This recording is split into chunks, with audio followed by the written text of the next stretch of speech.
Hi everyone, welcome to today's webinar on problem solving in business analytics and data science. My name is Arushi Kapoor and I am the Associate Digital Marketing Manager at Analytics Vidya. I'll be the moderator for today's webinar. I'm delighted to announce that today's session will be presented by Madhukar Kumar, Chief Analytics Officer at Shine.com. Before we kick things off and I hand over this webinar to him, there are a couple of things I wanted to mention. First, we are recording the webinar and the recording will be shared with all the participants in the next 2 to 3 days. Second, during the webinar, if you face any technical issues such as the audio going out, please log out and log back in. That should solve the problem. Third, we are also streaming the webinar live on the official Facebook account of Analytics Vidya, so you can join us there as well. Fourth, you can see the chat window to ask any questions that might come during the webinar, and we'll do our best to answer them as the webinar progresses or during the Q&A session towards the end. Before I invite the speaker to start the webinar, here is a small poll to help us understand you better. Just a few questions and then we can get started.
Thanks everyone.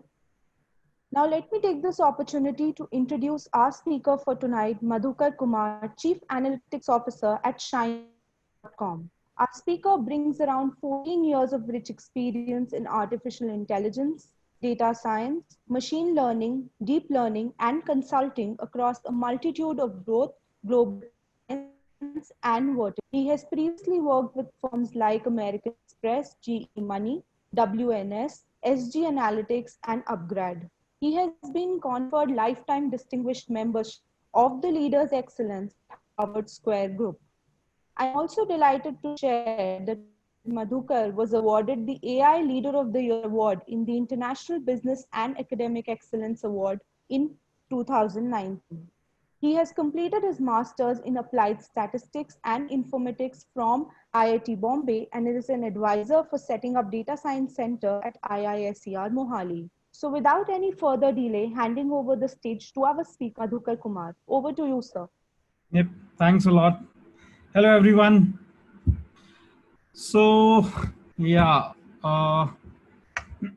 okay, just like you have already introduced me, so thanks a lot. I'll just jump into the topic for the today, which is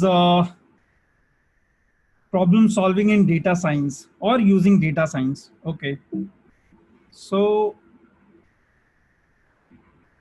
okay, just, okay. So before I jump into discussing the framework, I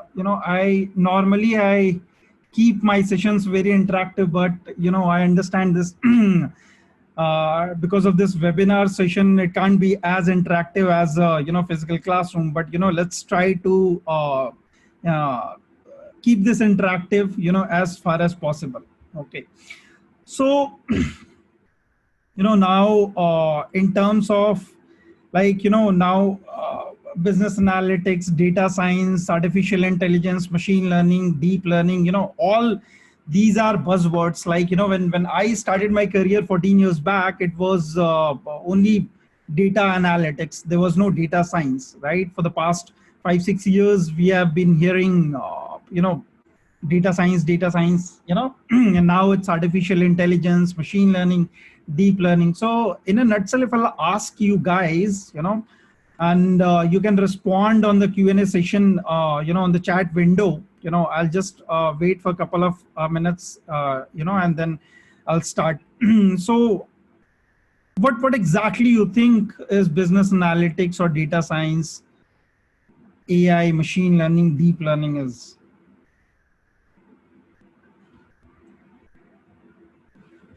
Okay, so Nick is saying, please make PPT full screen. Okay.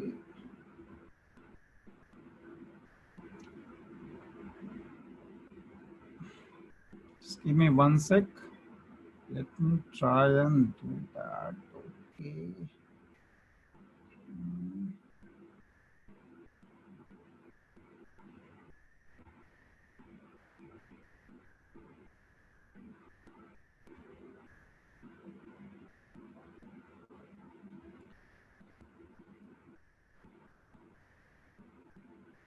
Yep. I hope this is better. Yep. So analyzing data. Yeah. Do we get the PPT after the webinar? So sorry, because this is, there's a couple of case studies from Shine. So, that's why I'm afraid I might not be able to share the PPT. Analyzing data. It means getting important insights and information from the data, deriving meaningful insights from the data. Yeah.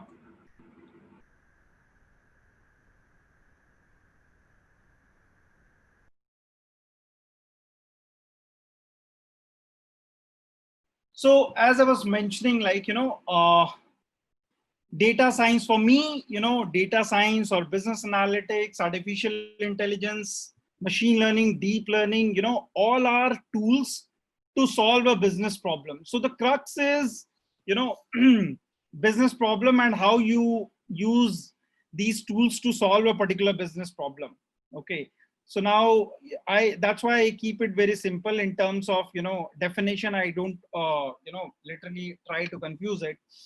So now if I'll focus on, like, this is a framework that I, always try to follow whenever, I'm trying to solve a business problem, because most of the time what happens is, like, you will get a, in any meeting or in any, like, let's say if a client is approaching you, if a client is coming to you, they will always come to you for solving a particular business problem. They will never say that, okay, this is the business problem, take this data and apply this particular algorithm and come up with the, insight. So they will always say that, okay, this is a business problem, and ask me, any data that you want. I'll try to, help you out with the data, but how you solve that particular business problem is up to you. So as a data scientist, this is your job, how you actually, look into, understand the business problem, convert that business problem into a statistical or algorithmic problem, and then, how, which particular algorithm is, yeah, so which are the particular algorithm you apply to, just let me close, yeah, to solve that particular business problem. Okay, so this is up to you. So now that's why, this is a framework I always, keep it very simple, and I always try to follow whenever, I'm trying to solve a particular business problem, or, my team is trying to solve a business problem, I tell them to use the framework, it's always helpful. So now the first is, when you get the business problem, instead of just directly jumping into it, it's very important to, identify the clear objective of the business problem. So at times what happens that, it might not be very much clear, what is the business, what is the particular objective of the business problem. So it's always helpful to get the clear objective of a particular business problem. Okay. Now, once you understand that, then the next step is you convert that business problem into a statistical or algorithmic problem. So now what exactly I mean? So like, you understand the business problem, and now that problem needs to be converted into an algorithmic problem or a statistical problem. Okay. So what I'm trying to say that, look into the data, look into the business problem, and then try to, so when I'm saying convert that into algorithmic problem, what I'm trying to say that identify the dependent variable in that particular data set. So obviously, so there can be two situations, like either you don't have the dependent variable in the data, or you have a dependent variable depending on the business problem. Okay. So, and business problem can be anything. After this slide, I have just tried to jot down few business problems where, we can look into how exactly to attempt those. So yeah, I can see something popping, just give me one sec. Yeah. So identify the dependent variable. Okay. And once you identify the dependent variable, and remaining all the variables, would go as independent variables or feature for that, in solving that particular business problem. Now, in most of the scenario, like in academic world, it's pretty simple. You have one Excel sheet in which you will get 25 different features or independent variable. You will get one clear-cut column that, okay, this is the dependent variable, use this as dependent variable, and then the nature of the dependent variable can be anything. It can be a continuous, or it can be a classification variable, categorical variable, and then you work around that. But most of the scenario, if you guys are working in the industry, you understand that, you don't get these kind of data set in a real life environment. Most of the time what happens that, you need to use different variables to come up with a dependent variable. So like let's say, let's take a simple example. Like for example, in a banking scenario, like let's say, for example, you have 100,000 credit card customers for a particular bank, and then bank is trying to identify, who are the customers who will be a defaulter, who have, high likelihood to default on this particular credit card. Okay. So now, if this is a business problem that bank is trying to solve, in this particular problem, you will, in most of the scenario, in the data set, you will not have one dependent variable, one clear-cut column which will say that, okay, this is defaulter versus non-defaulter, column, and you can just directly use that. I'm just giving one example. So most of the time in banking scenario, how they, capture the data is like, for every customer, like let's say if you miss a payment, you'll be moving to a 30 days past due bucket. Then, again, you miss the payment, then 60 days past due bucket, then 90 DPD, 120 DPD, 150 DPD, so on and so forth. Okay. So now, so you will have one column, 30 days past due, 60 days past due, 90 days past due, so on and so forth. Now, how you define that dependent variable using these variables is up between you and the client. Like, you can have a, and that's where the role of the client comes pretty handy, that, you keep on having a conversation. As a data scientist, you should be having a regular conversation with your client that, okay, so tell me how I should be going ahead, and which, what should be the criteria. Like, let's say, and it's completely subjective. You can decide that, okay, the client can decide that, okay, let's take 30 days past due criteria as my defaulter. But, it's or 60 days past due or 90 days past due. In a standard scenario, it is taken as 90 days past due. If a customer is 90 days, 90 plus days past due bucket, then, keep it as a defaulter. Okay. Now, again, then you can create a variable like, okay, if it is greater than 90 days past due, then it is a defaulter. Now, again, there might be a different scenario, like, some customer might have, give me one sec. Okay. So there might be customers who might have missed a payment, he or she might have missed a payment, traveling abroad or something like that, and then came back, and then so if he or she is already 90 days past due bucket, according to your convention, that customer would be categorized as defaulter. But now let's say if the customer comes back, and then realize that, okay, he has missed the payment, and then pays back in full, and then becomes a current customer. Now the problem is, will you tag that particular customer as a defaulter or non-defaulter, right? So if you want to pick a very strict criteria, then you might want to go ahead and say that a client might want to go ahead and say that, okay, it doesn't matter to me whether he has paid and come back to current set of customers. Again, I'll tag it as a defaulter.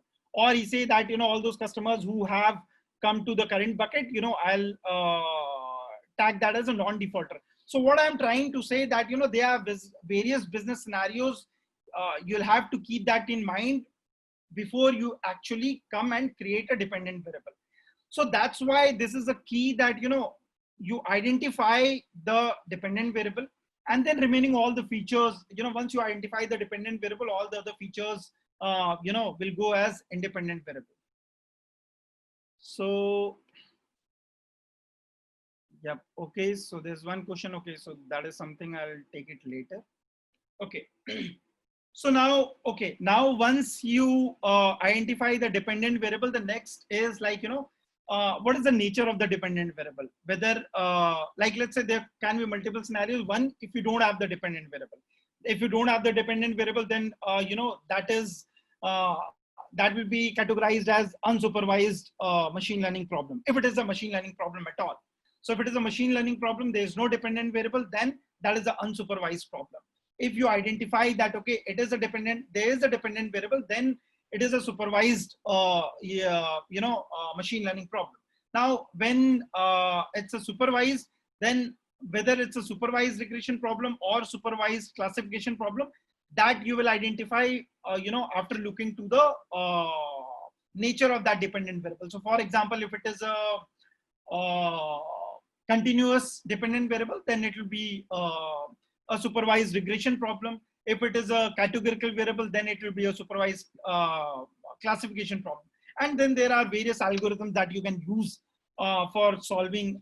For example, if it is a supervised regression, then you'll go ahead and you can use a linear regression or ridge regression, lasso, for solving that particular problem. If it is a classification problem, then you'll go ahead and you can go ahead and use 7-8 different algorithms, classification algorithm. It can be a KNN or Naive-Bayesian or logistic regression, random forest, decision tree, support vector machine. So you can use all these algorithms. If it is a unsupervised, you can go ahead and use k-means or a hierarchical clustering thing for solving that particular problem. I'm not getting into the deep learning side, because deep learning also, you understand, you define that activation function and basis whether it's a continuous dependent variable or categorical, and so on and so forth.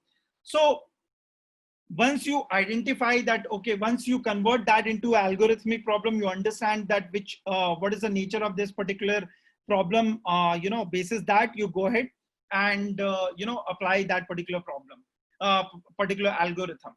Now, coming back, this is a very standard, and as I was mentioning that, in most of the real life scenario, you will not get one file, in which all the features or independent variable and dependent variable would be there. You will have multiple, files or data set coming from, multiple places, different data warehouses. So the idea is you need to bring all the data, all the different tables to a unified platform, so that you can start working around it. And it's very important, and I keep on saying that, recently also, we were building the model, and I figured out that this is a problem that the team was going through.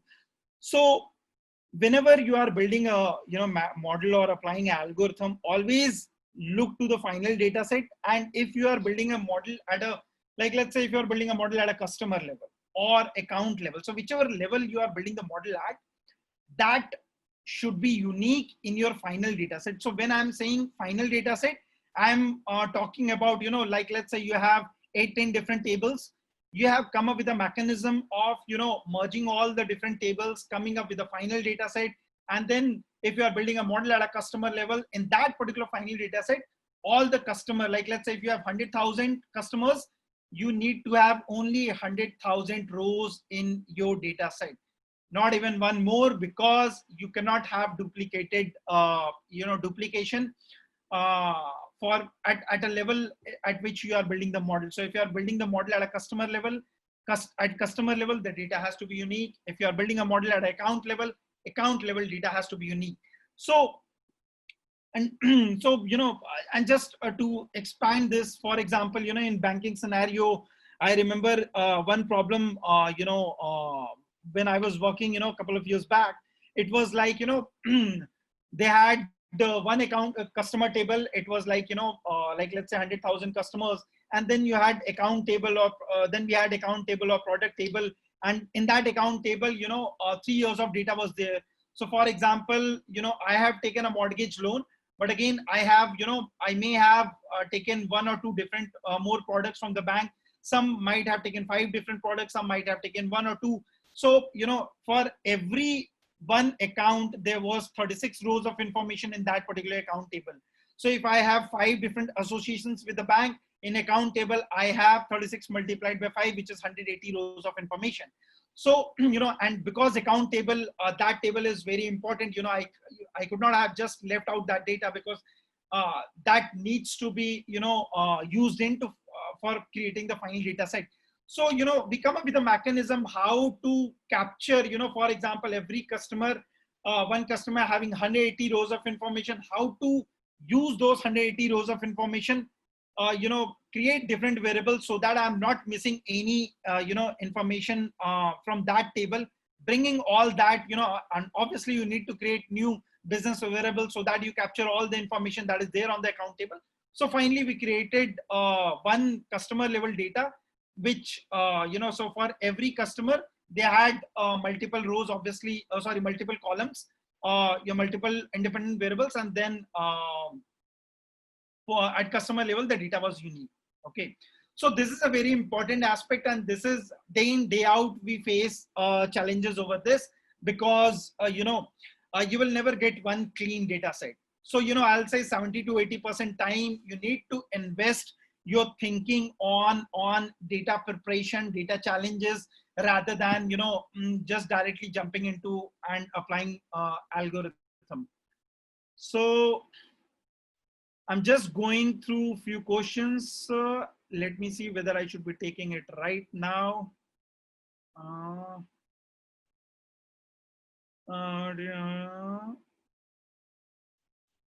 Okay, so these are the questions, you know, I'd like to take later. So I'll try to go through, you know, I'll try to answer as many questions I can.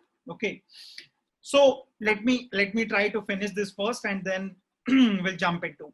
So now once we have created that, then you know, so then you have a final data set, and then you have, you know, once you have all the independent variables, obviously you have created a dependent variable, you have a set of all the independent variables, and then you'll go ahead and do the, you know, missing value treatment and outlier treatment, dummy variable creation. I'm not getting, because of the, you know, time constraint, I am not getting the too much technicalities and details how you do it, you know, and how I exactly do it. So, you know, once you do all this treatment, then you divide the data into 70-30, 70% you train your model on, and 30% you try to do the validation.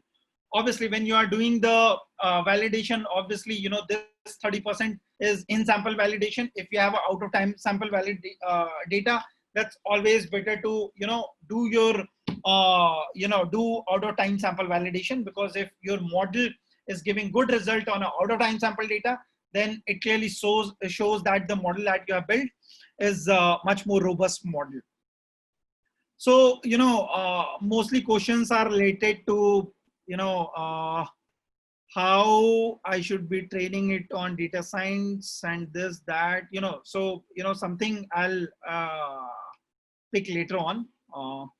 Now, So as I mentioned that, this is a standard framework, that should be followed. Like, when I started, it was like mostly we were trying to solve a structured, when most of the problems were related to structured data.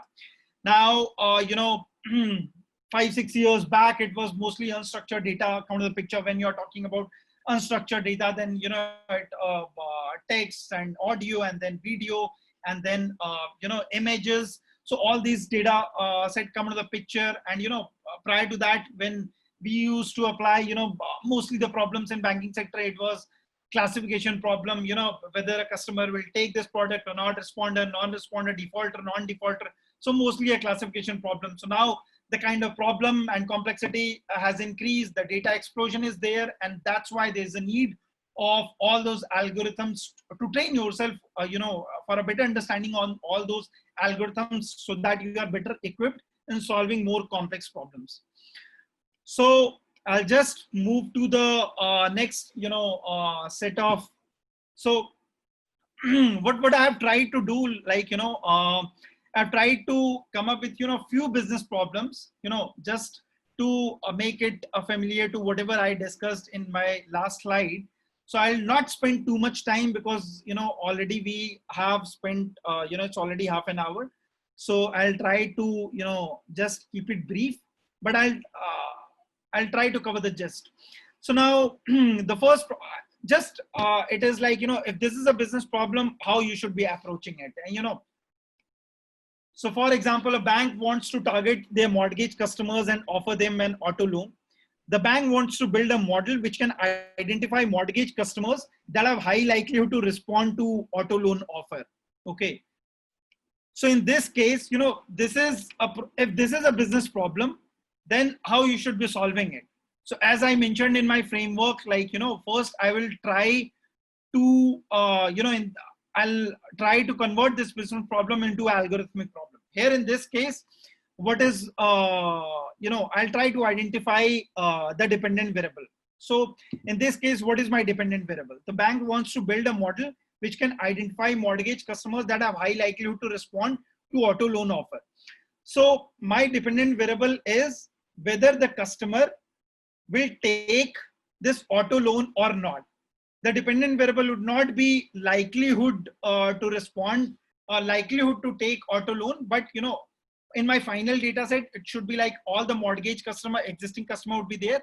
And for every customer, I should be able to tag that, okay, this customer, and obviously, when you are building a model, you build a model at with a historical data where you have all this information that, okay, to all these mortgage customers, auto loan was offered, and out of these, 100,000 or like, let's say 100,000 customers, like, let's say 10% might have taken this auto loan and remaining have not. So then all this 10% would be tagged as responders versus non-responders. Okay, so that's how we go about it. Some of them, all you guys who are already from this background would be familiar to this. If not, this is how we actually go ahead and try and solve that particular problem. So like, let's say, for example, an energy utility company had installed battery powered meters at every household to regulate gas or electricity. The company wants to predict battery failure to ensure necessary proactive action can be taken to prevent failures. Again, you can understand that, in this case, the company is trying to identify whether, the battery that is installed will be a failure or not. So, and then basis that they will take some action. So in this case, again, a battery failure or not failure would be your dependent variable. And again, even in prior case, in this case, it is a, categorical variable, and then you'll go ahead and do the classification, you'll apply classification algorithms.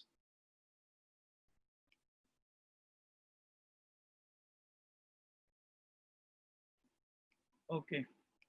So I'll not get into, each, and in the interest of time, I'll just pick one or two more, and, I'll just jump into a few of the Shine case studies that I had mentioned, and then I'll, pick your questions. So like, for example, credit card company has launched a campaign to target their gold credit card holders and offer them the platinum credit card. The company wants to build a model which can identify customers who have high likelihood to respond. So again, in this case, the dependent variable would be whether the customer in the past, all these gold credit card customers must have been offered a platinum credit card. Some of the customers might have taken the platinum credit card. Some of the customers might not have taken the platinum credit card. So all those customers who have taken the credit card, they will be tagged as responders, and remaining would be non-responders. So again, this is a classification problem, and you will go ahead and you can go ahead and use a supervised classification, any supervised classification technique. Last one is a credit card company purchase prospect data and wants to target customers with more suitable product. Here, so this is a problem where it's an unsupervised problem. There's no dependent variable. Company might have 4 or 5 different products. They want to come up with the different clusters, and then once you identify the clusters, depending on the clusters and characteristics, company might want to go ahead and give different right products to the right set of customers. Okay, so that's what so that's how the basic crux that I was trying to tell, that the framework that we follow and the framework that should be followed is identify the business problem, convert that into an algorithmic problem, then do the data massaging, try to build a final data set on which you want to train your model, and you obviously 70-30 split and data preparation like missing value treatment and all that. You go ahead and do that, and then do the in sample validation, and if you have the out of time sample validation data, you go ahead and do that. Okay, so maybe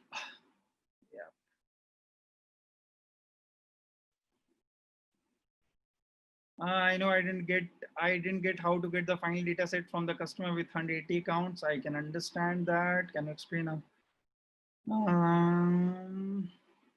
Okay.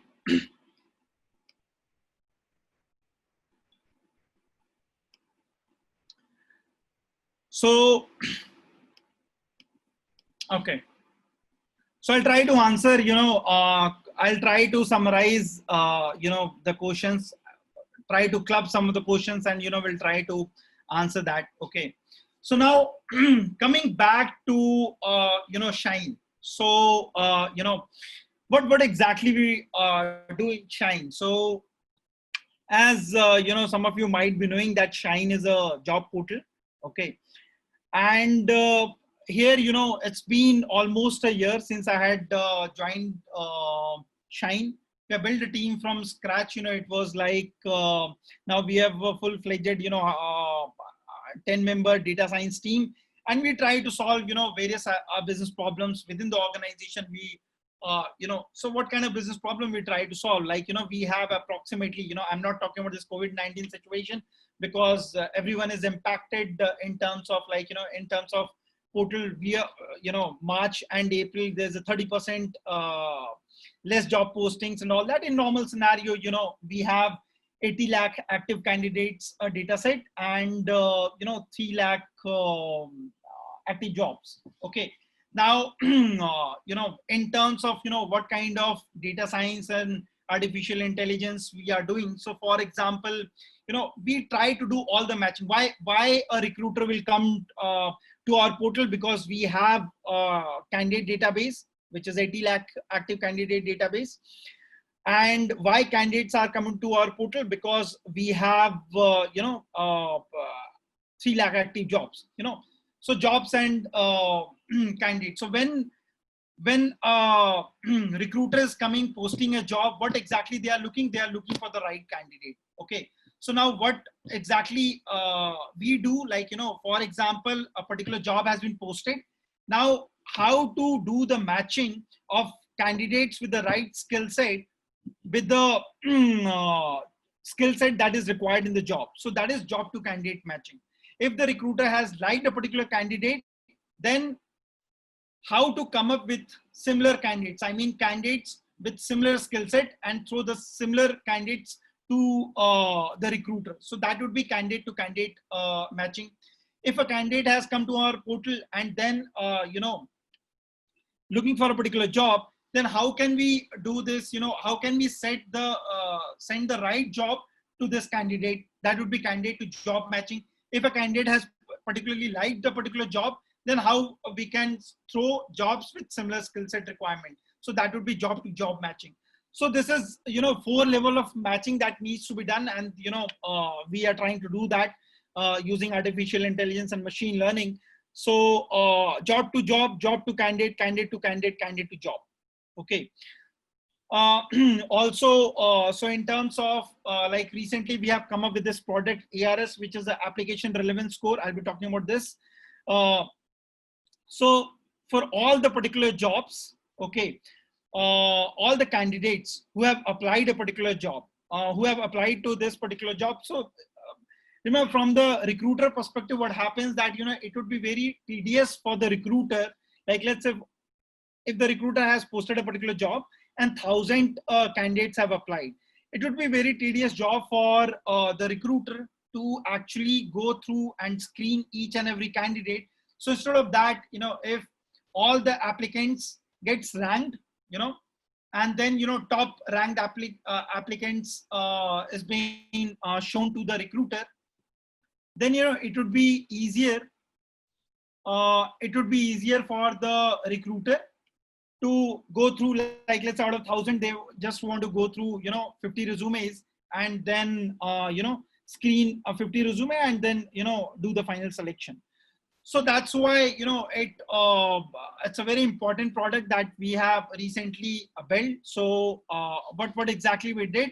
So, like, again, first, I'll not get into too much technicalities, but overall, what we did, like, we, as I mentioned, we have 3 lakh active jobs. So, and out of all those jobs, we took all those jobs on which the applications was there. Okay. So first, we, train word-to-vec model on that. So, it was a 300 dimension vector that we trained. So again, so for example, a particular candidate, we have, in a candidate data set, we have a candidate resume. So we are trying to build a in-house CV parser, which extracts all the relevant information. And then we have a candidate data set, so all the other information that is being filled by the candidate when they register on our portal. Okay. So we take that data set. So for example, we take a skill set. So all the skill set that this candidate possesses. So a candidate might be like, let's say he or she might have written a machine learning and Java as skill set, and Python and deep learning. Okay. So like, let's say if these are the 4 skill set, then every skill set, for example, machine learning. So there is a 300 dimensional vector that we created. So for all the skill set, in this case, there are 4 different, for these 4 different skill set, 300 dimensional vectors get created. And then we finally, for that particular candidate, one final normalized vector was created using all the 4 skill set for that particular candidate. So created that candidate vector, similarly created that job vector basis the skill set, and again and then applied that, do the similarity score and all that. So when we train this word-to-vec model, the result that we achieved, it was trained only on our data set. We built it from scratch, and then we realized that, okay, the results were not that good. So we applied the second approach, which was doing the transfer learning. So we took that standard glove model that was trained, the 100 dimension vector, which was trained on 6 billion tokens, and 300 dimension vectors, which was trained on 840 billion tokens. So we tried both, and then finally we got a better result with 300 dimension vectors, globe model, which was trained on 840 billion tokens. So we use that, and then obviously, we applied that and are getting a better result. And then obviously, so when I'm talking about in terms of, data preparation and data pre-processing and all that, obviously the stop word removal and, word segmentation model, autocorrect model, all that, was pre-applied. before before we went ahead and create the this 300 dimension vectors. So once that got created, and then what we get the score for all the all the candidates who have applied for a particular job, and then basis the score we come up with a different ratings, like whether this is a 1 star, 2 star, 3 star, 4 star, 5 star candidate. So we come up with the cutoff and divided that all the candidates into between 1 star to 5 star. Again, another challenge that we realized that, okay, so for example, if there's a job that is posted which has a criteria, okay, looking for a data scientist, and then it has all the skill set requirement, but experience they are looking for 4 to 8 years, and then somebody might with a 10 years experience, 11 years experience had applied for it, then obviously that that needed a deboost.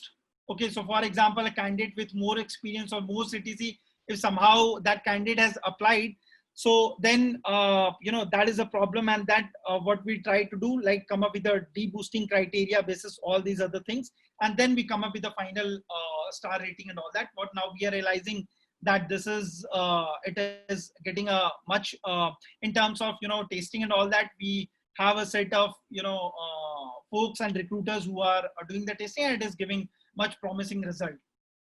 So this is about ARS, application relevance score. The next project that I want to talk about is again, it's already 7:47, so I'll just try to keep it brief. So job alert mailers, so all those candidates who have registered on our platform and who have opted for, opted for this option that, okay, I want to receive, job alert mailers from Shine. So for those candidates, we, send job alert mailers. And so then there are different kind of mailers that we send across. So I'll not get into too much of it. So I'll just focus on the JAM at the moment. So again, this is something we here in this case, ARS, we have applied a word-to-vec, and we have used a glove model. In this, again, job to candidate matching, we have applied TF, IDF, and LSI model, where for every candidate we try to we have a list of all the 3 lakh jobs. We try to out of a pool of 74 lakh candidates, so 80 lakh active candidates, but all those candidates who have said that or subscribed or opted for mailers, that is 74 lakhs. So for all these candidates, we'll look to all the jobs that we have, and then we try to come up with the best match job for this candidate.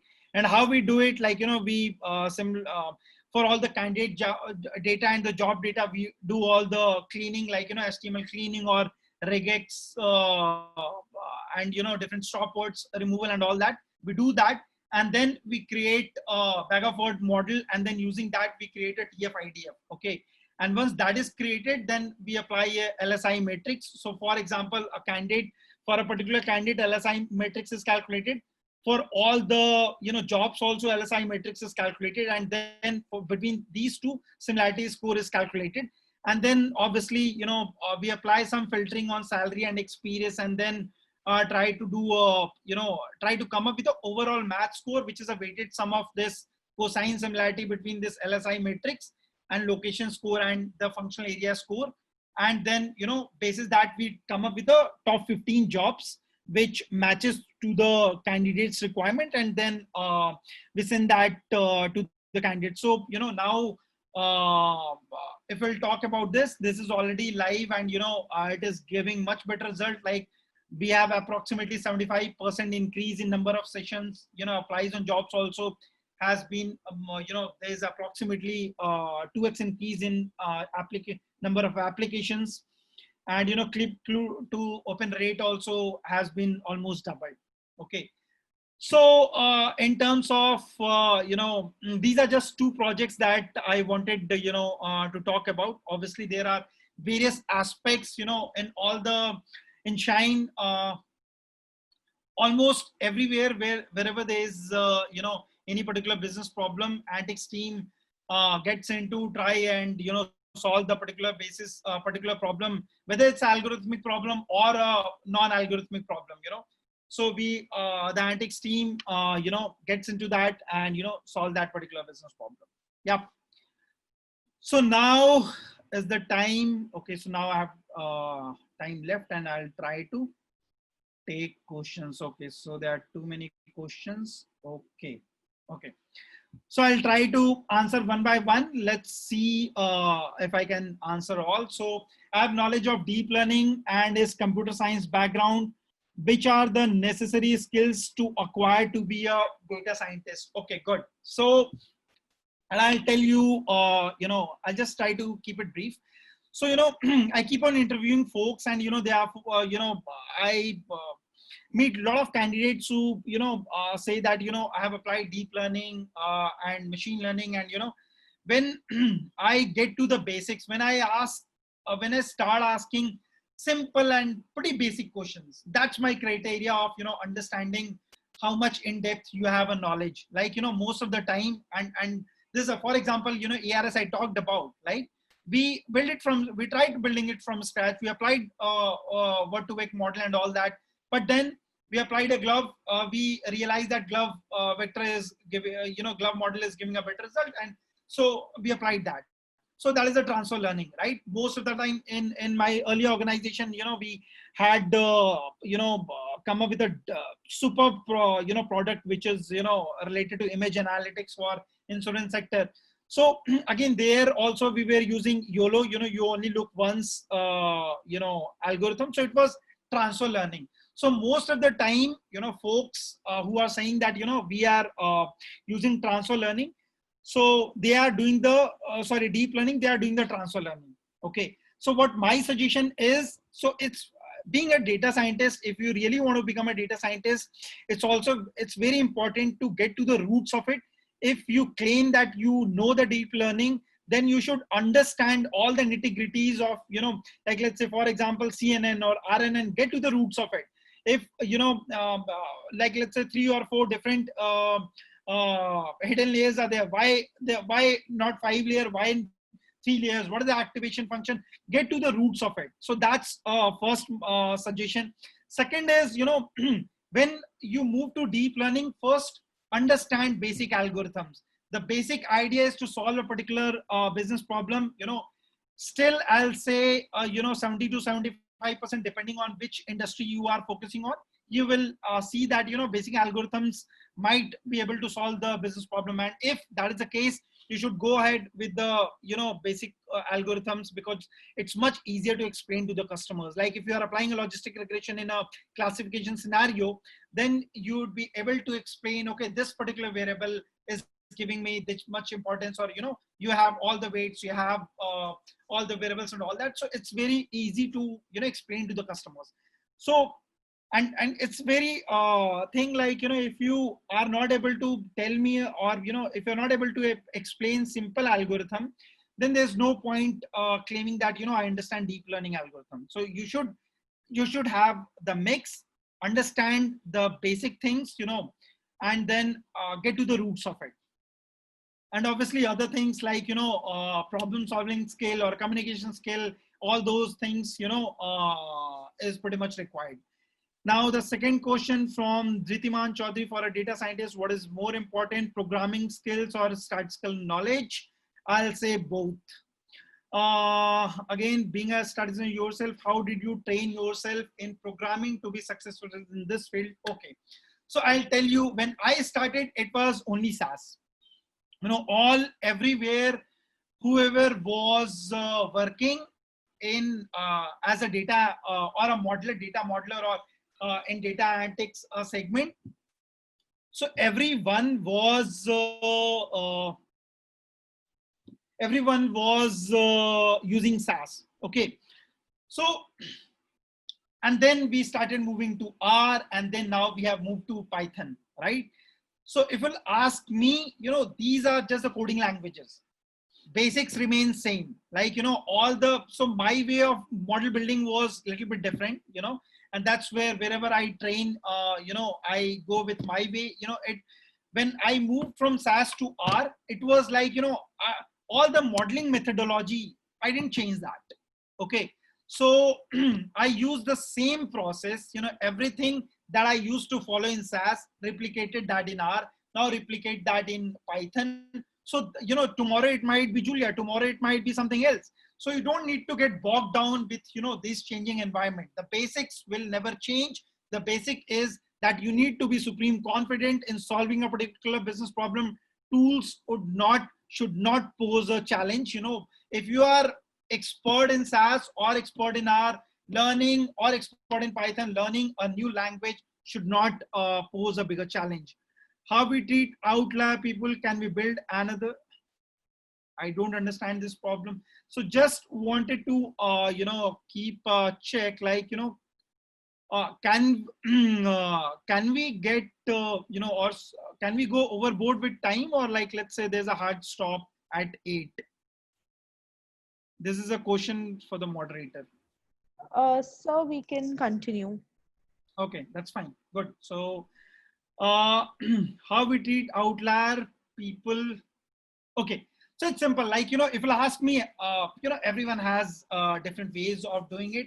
Like, I always try and look, do this treatments variable by variable.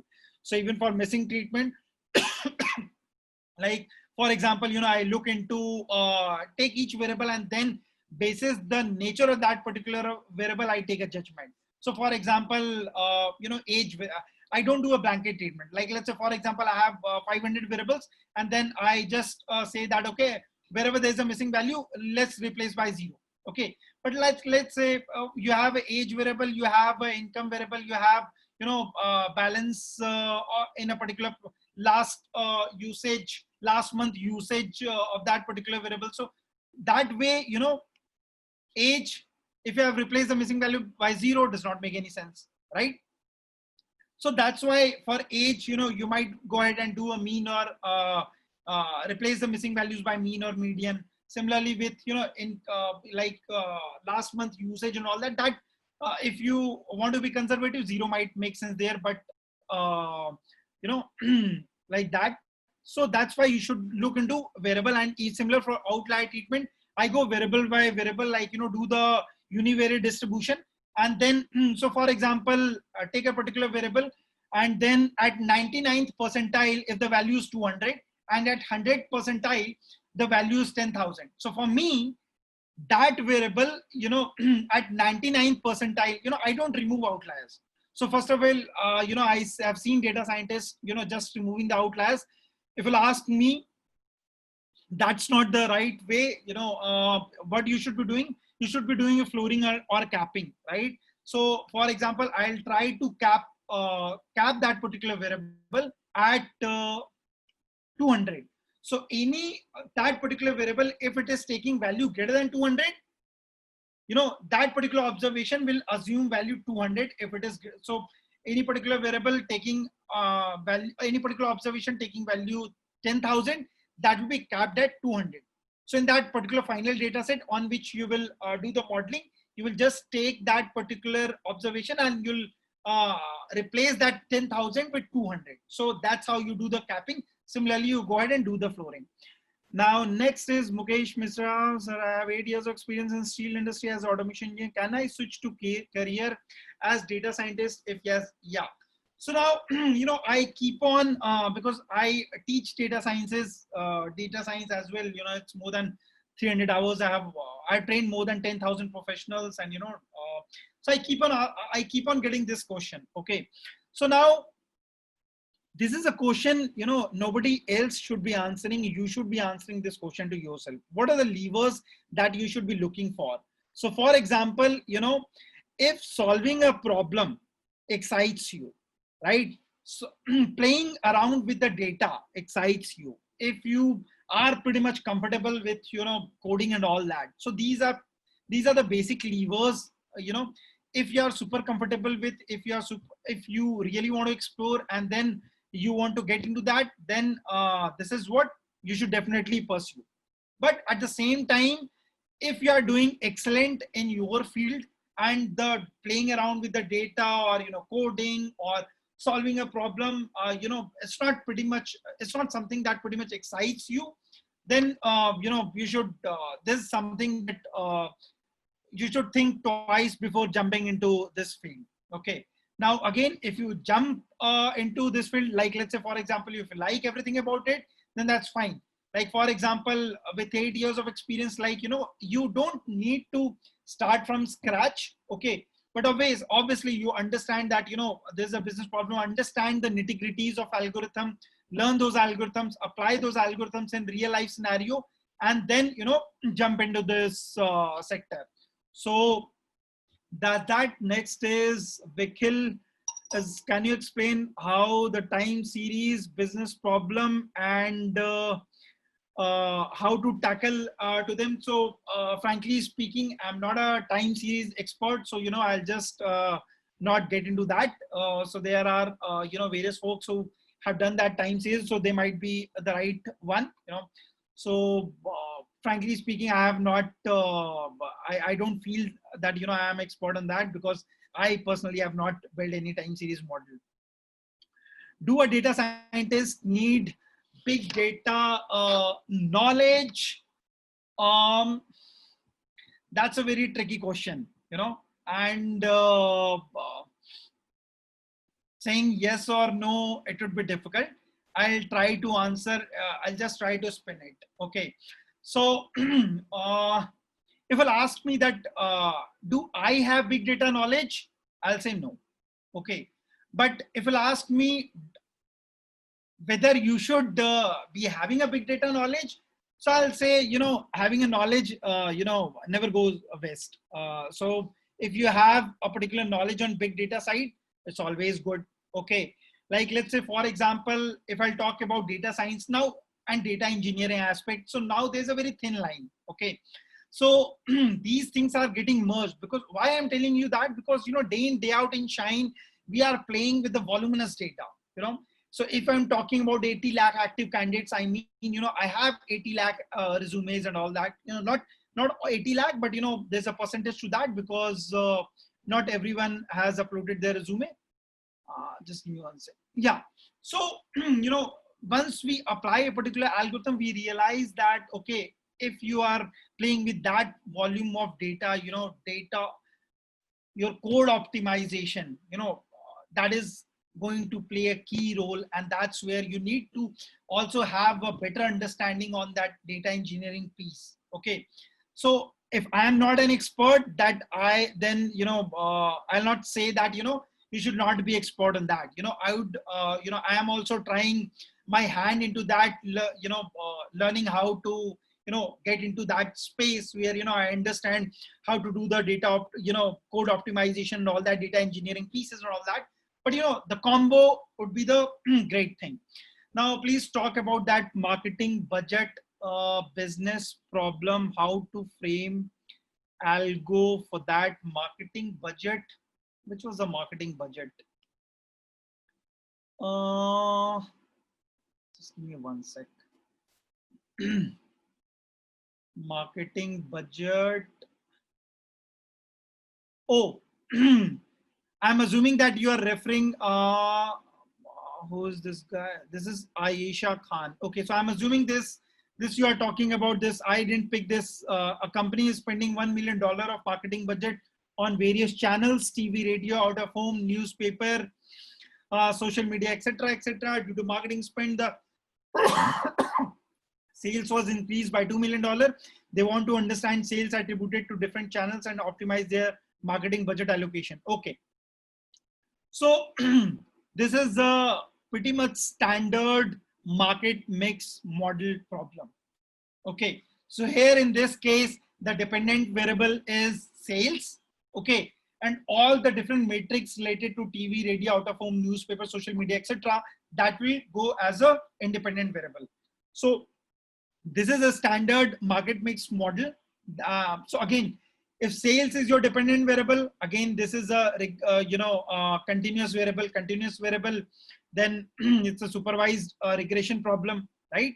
So this is a standard market mix model. You will get because people are using this market mix model for the past 20 years or maybe more. So, you'll get a number of materials on that, and, you can become a expert on that. Okay, so now Priya is asking, in the rapidly changing world, how do you make sure that your model is in line with the changing business situation? Correct. So I remember last time I was in a webinar, and again, so if you are talking about this COVID situation, then that's different. Now, if you're talking about normally a different, pre-COVID scenario, then that's a different answer. So if I'm talking about pre-COVID scenario, then obviously, as I mentioned, whenever you are building a model, you do in sample validation, 70-30 split, 30% you validate your model, that is in sample validation. But again, like let's say, for example, if I have a out of time sample validation data available with me, then, so for example, your modeling data set is all the customers between the activity between Jan 2018 to December 2018. And then I have a data set starting from July 2019 to December 2019. So that is called out of time sample validation, because that data has not been used in building the model. Okay. So once you build the model on Jan 2018 to December 2018 data, did that in sample validation, take that equation, model is nothing but an equation, take that equation, apply that on the July 2019 to December 2019 data, and see that how that model is behaving. More outer sample validation data, better it is. Keep on doing the outer sample validation data, keep on doing your model testing on outer sample data. That will keep on reflecting how good or robust model that you have built on. Okay.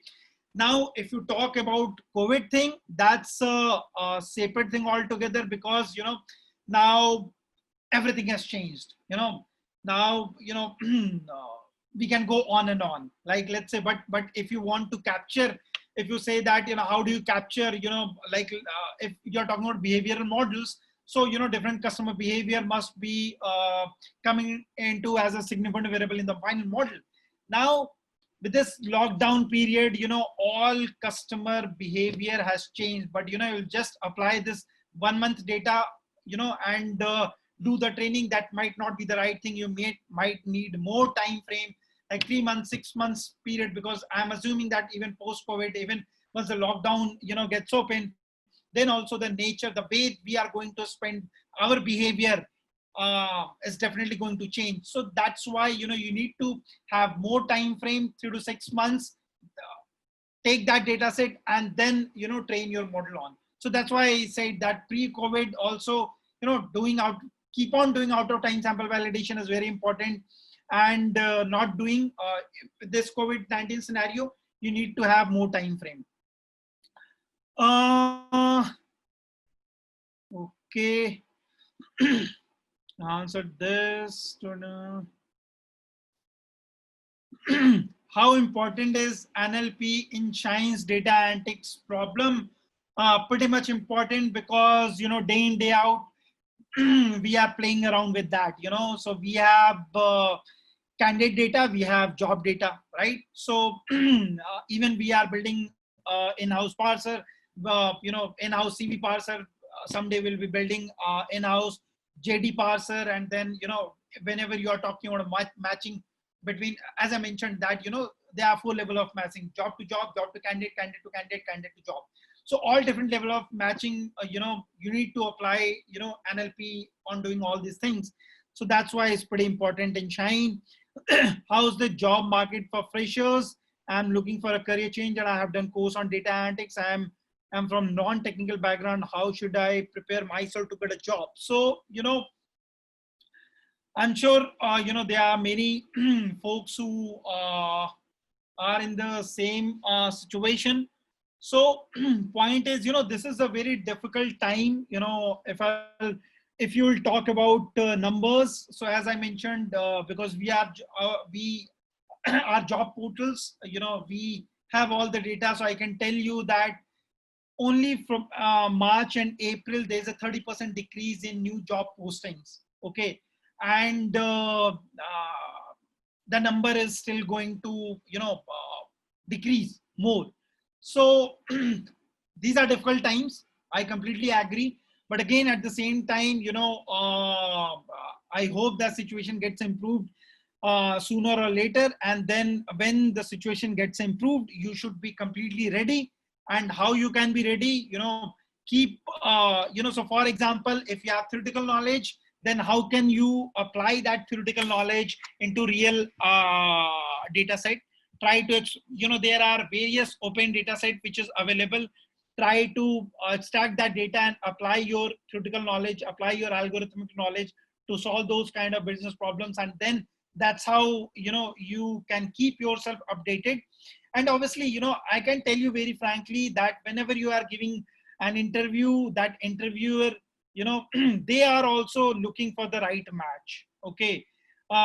Taking interview, I can tell you, taking, multiple interviews is a pain. I can tell you that every interview I take, before interview, I just, pray that hope this candidate, pass the interview. Because, if that candidate passes the interview, joins me, then that's a good scenario. Otherwise, I'll have to go on taking the interviews. And it's not that easy. Every interviewer wants candidates who have real, knowledge, in-depth knowledge, in-depth confidence and all that. So if you keep yourself updated with all those stuff, once the market opens, when things get normalized, believe me, you'll get the job. Okay.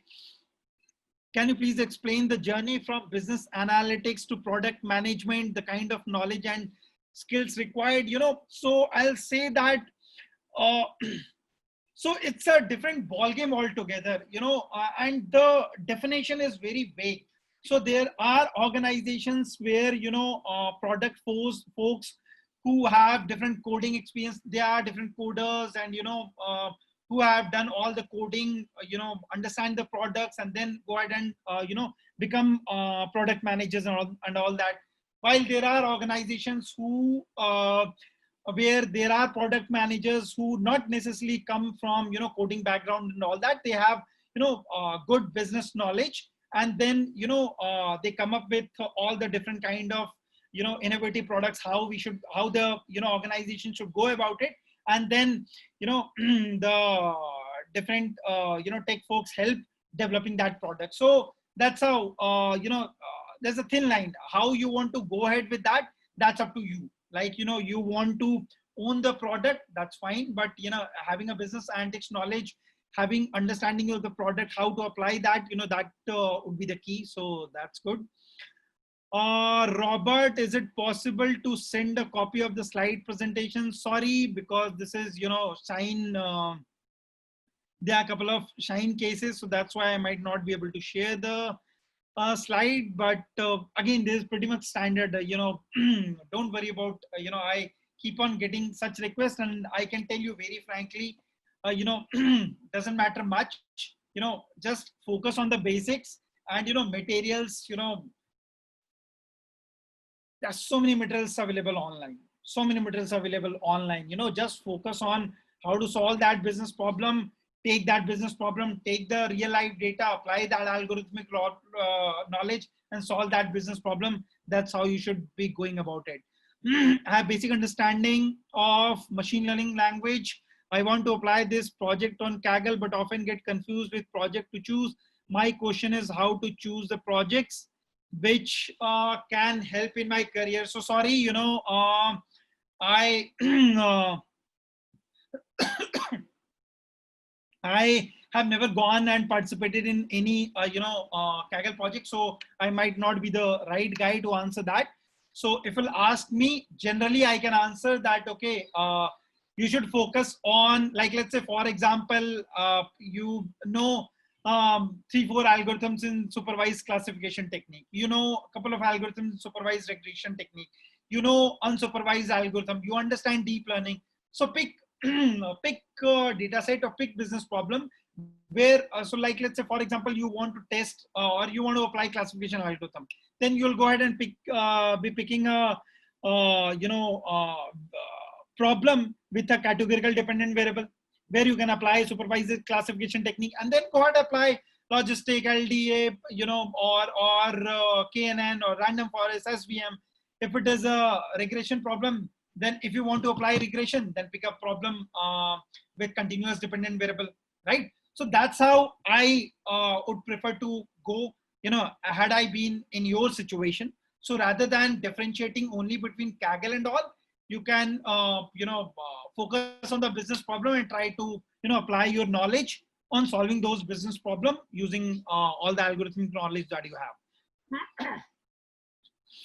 have. Does the identification of continuous or categorical variable in a use case model reflect on the business design? Will it change the open-ended or target specific needs to the business module? Is there an inflection point? Example, maximizing product specific Amazon sales or smart cities dispersions to cover maximum population.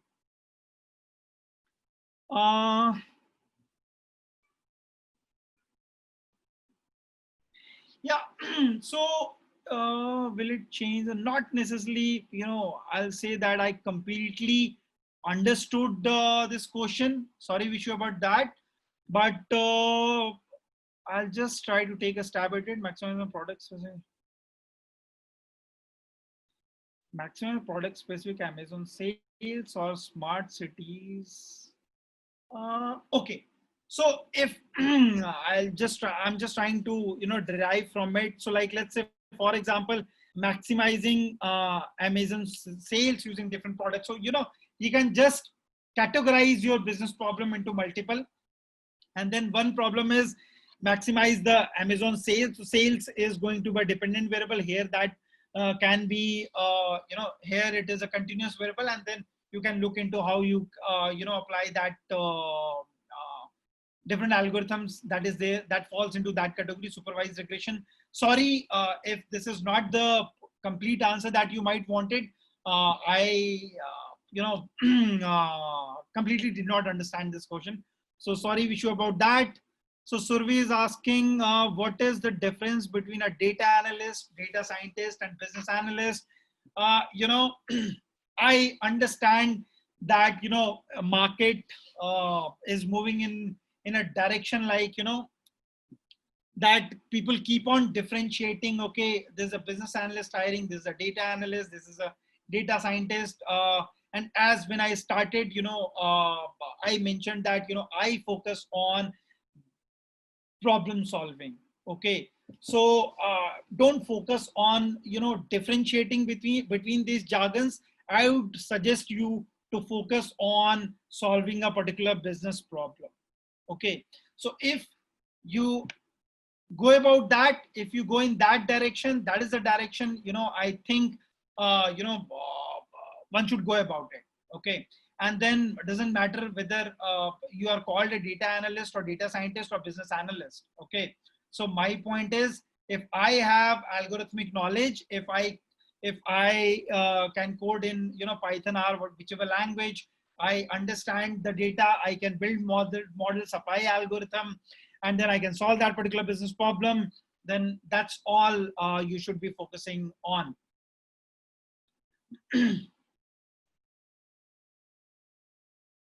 So do you recommend any text for such problems which explains everything very clearly?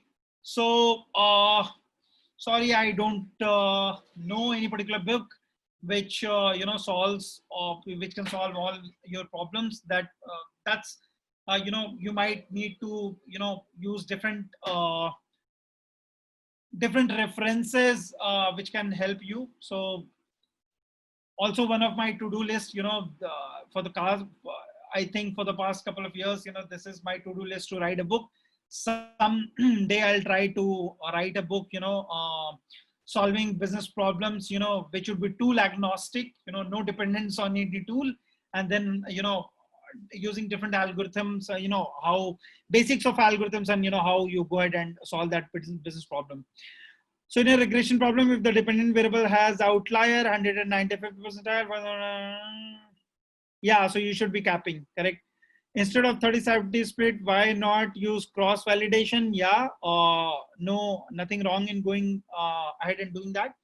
Can a pipeline of work end to end briefly? I don't understand whether you are referring to Shine or overall. I have 14 years of experience.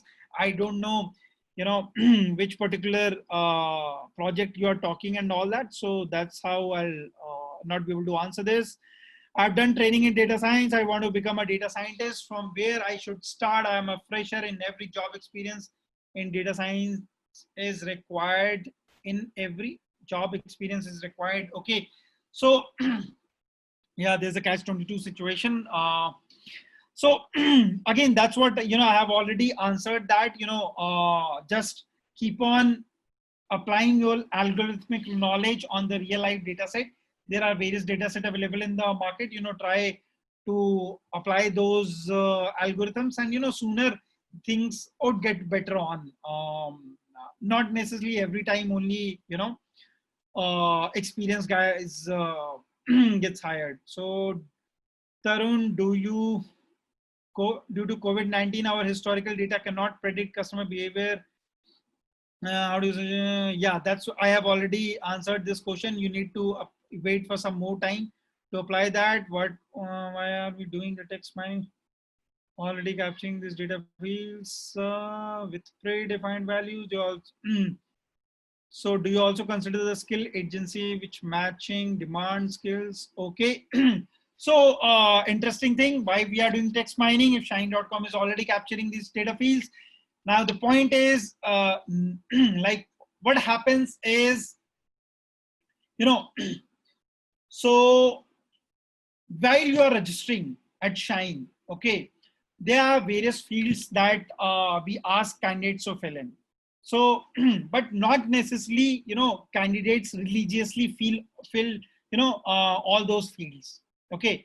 But if the candidate is really looking out for a job, he or she will just make one resume, and that resume would be the most updated one. And he or she will go to all different portals and, upload the same resume, right? Mind it, same resume.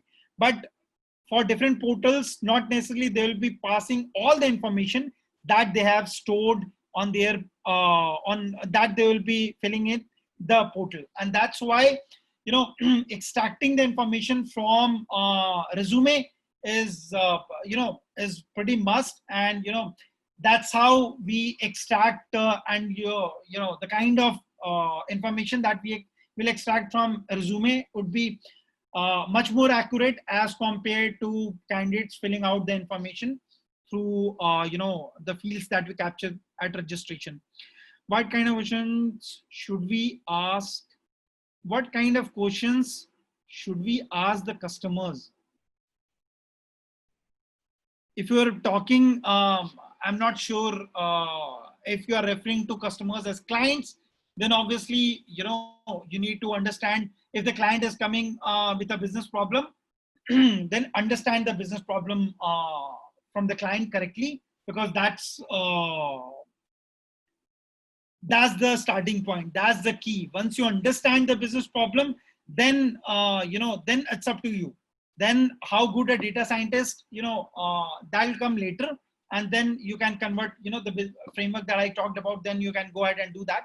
But again, you should engage more with your customers or clients to understand the business, understand the nitty-gritties. At times what happens that you build a statistical model or algorithm and then realize that, okay, you might be getting, out of 6-7 variables, 1 or 2 variables, which is not making business sense. And in most of my experience, we end up, removing those variables, business variables, which is not making sense. Okay. So I'm already 25 minutes. It's already 8:25. So that's why I say that understand business more from the customer and the client. How much importance of SQL in data science? Yeah, pretty much important. It's very good. And I don't think SQL is that, tough language. It's very helpful if you just want to play around with the data. So that's good. You should know that. What is the scope of data now? Single tools. Some questions I have already answered, so I'll not be repeating that. Does every problem requires machine learning to solve it? No. Like let's say, for example, if client is only interested in getting the insight through, visualization, then definitely that is not a machine learning problem. You'll apply, any particular tools that is available and then come up with a nice visualization. Does certification matters on landing a job? In my past 14 years, I have never done any certification. So sorry about that. I don't think that, certification will only land you a job. What lands you a job, good job, is the knowledge that you acquire. So like, let's say in India, we typically follow that, okay, you have done your graduation, post-graduation, BTech, etc. And if you are aspiring to join a particular job, then the kind of knowledge that you have is going to play the most crucial role. Not just because you have a certification, you have taken a certification from some organization, or you'll get a job. So knowledge is key. Can you please suggest some good certifications? There are many. So Antics Vidya is also, I'm sure Antics Vidya, have some pretty good courses. You can also go ahead and try that. There are various others as well. So, you can try that. In general, how a project is picked and how the pipeline, again, is the same thing. There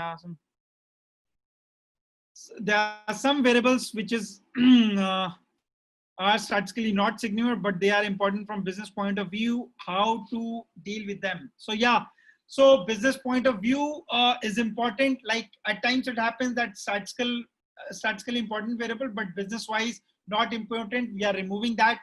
But if there's some variable which is business wise important, but then there's a gut feeling, okay, that I think that this business variable is important. Okay, so how to go about that? What I do, I don't take any manual judgment. I keep on telling this to my team and keep on telling this to everyone.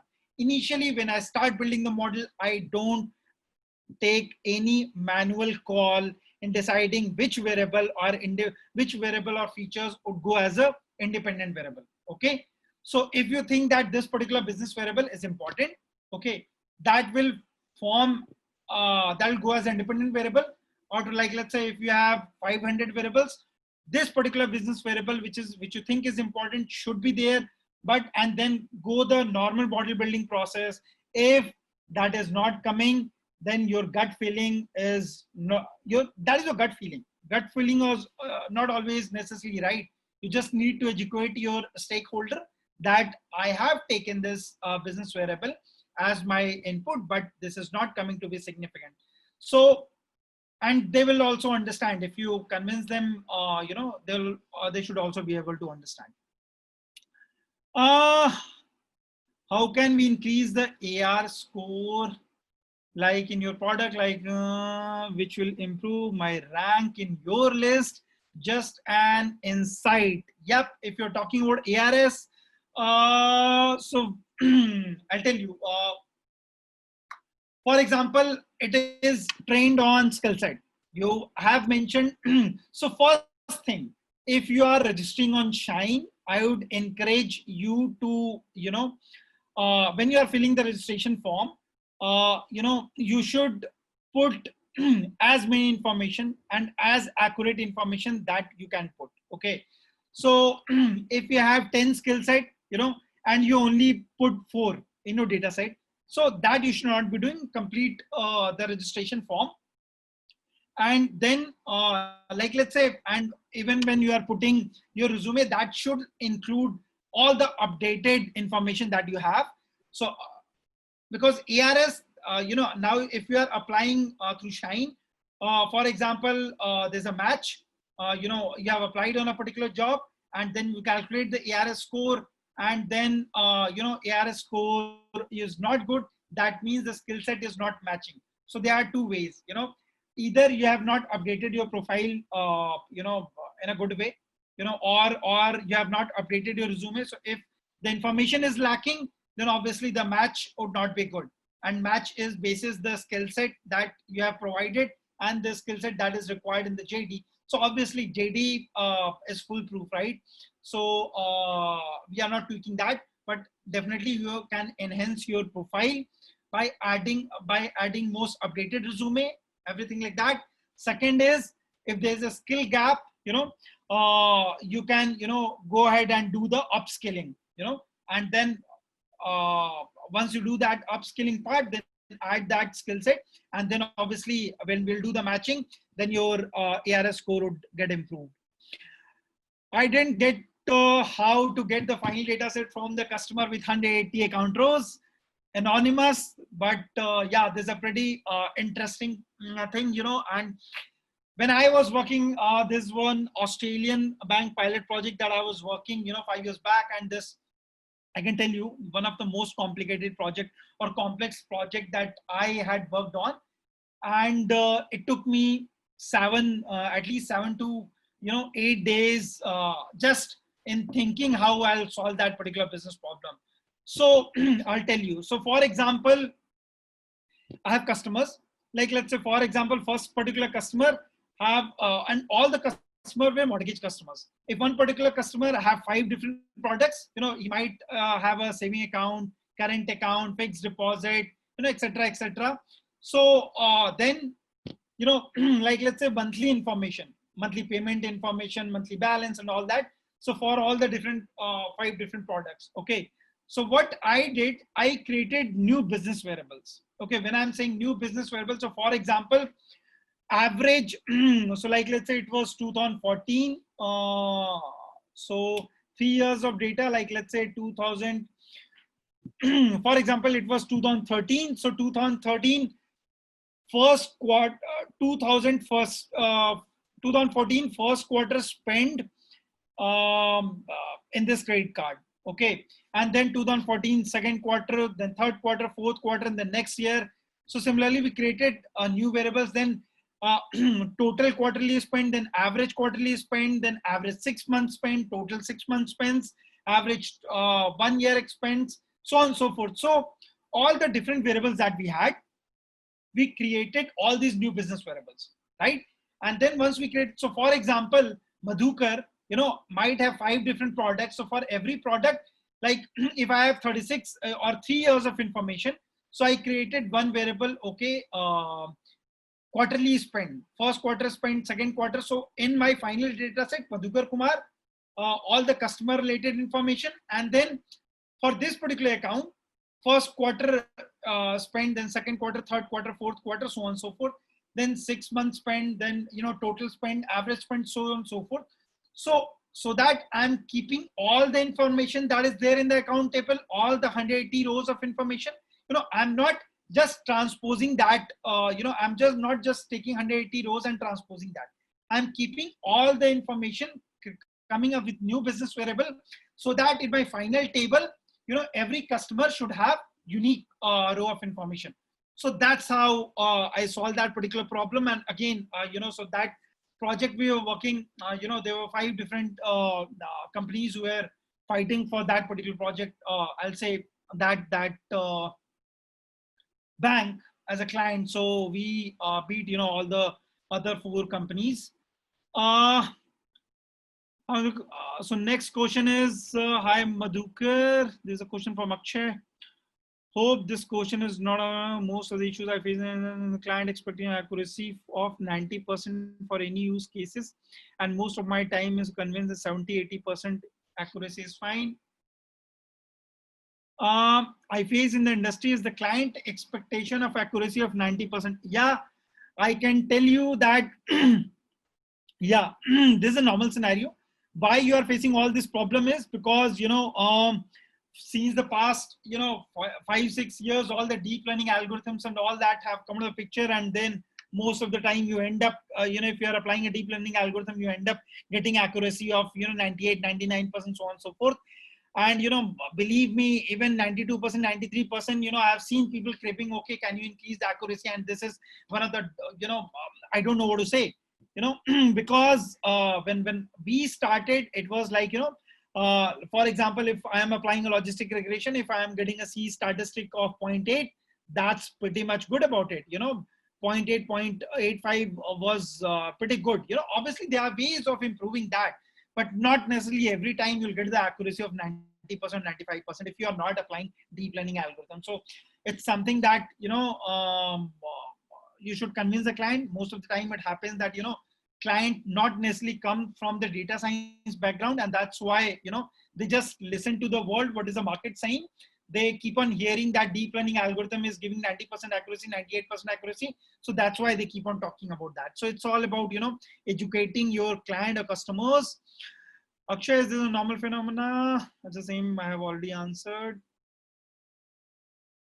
Questions are keep on using. Okay, but even if we give the star rating to a weightage, we give matters, but even we keep the star ratings, but the weightage we give matters, right? But again, the star rating has been decided basis the cutoff score.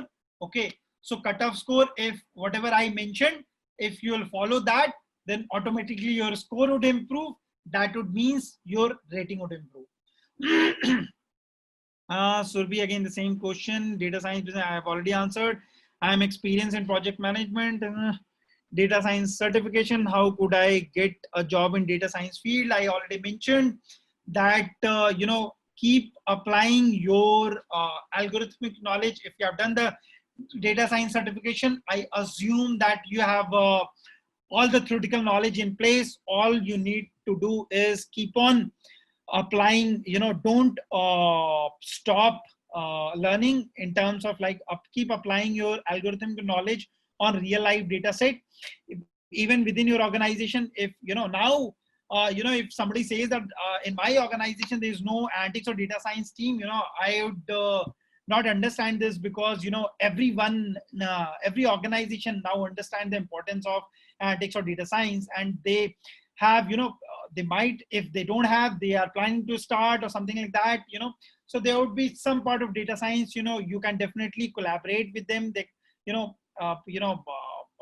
like for example, you have already done the certification. This is what I say, that okay, just directly jumping and outside and looking opportunities outside is a very tough job. I would not advise, even situations like this, even prior COVID, I always used to say that first internally you try and explore. Okay, that if you already have a data science team, if you're confident that you can add value, then within the organization you have enough data, you just apply your algorithmic knowledge, try and solve the business problem, and show that to your bosses. I'm sure everyone would be delighted. There are obviously a few exceptions, but otherwise it should be fine. Suggest a course which is going to, I mentioned Antics Vidya is doing a good job. They have so many courses, you can try that. Okay, so I have answered almost all questions, so great. And yeah, okay, so good. Thanks. So over to you. Thanks everyone. Thank you so much, sir, for helping us understand problem solving in business analytics and data science. Here's an important announcement for all the participants. We will be conducting our next webinar on 21st May, 7:30 p.m. on Business Analytics Isn't Just About Model Building by Eric Weber, Senior Director and Head of Data Science and Strategic Development at List Reports. And another webinar on 28th May at 7:30 p.m. on Storytelling Using Visualizations by Anand S., Founder and CEO at Gramener. Stay tuned for more updates. Till then, just a friendly reminder to stay in, stay safe, and keep learning. Good night, everyone. Thank you. Thank you, sir.